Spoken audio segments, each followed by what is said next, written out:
Zašto je potrebno dodati ličnu kartu prilikom dodavanja apartmana?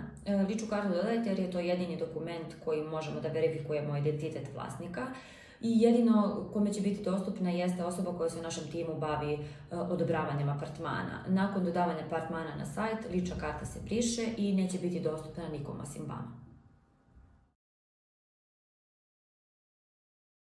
Kako dodati ličnu kartu na vaš nalog? Kada ste napravili nalog na Bukawebu i ušli u deo podešavanja naloga, potrebno je da scrollujete na dole, dođete do dela lična karta i kliknete na opciju Dodaj.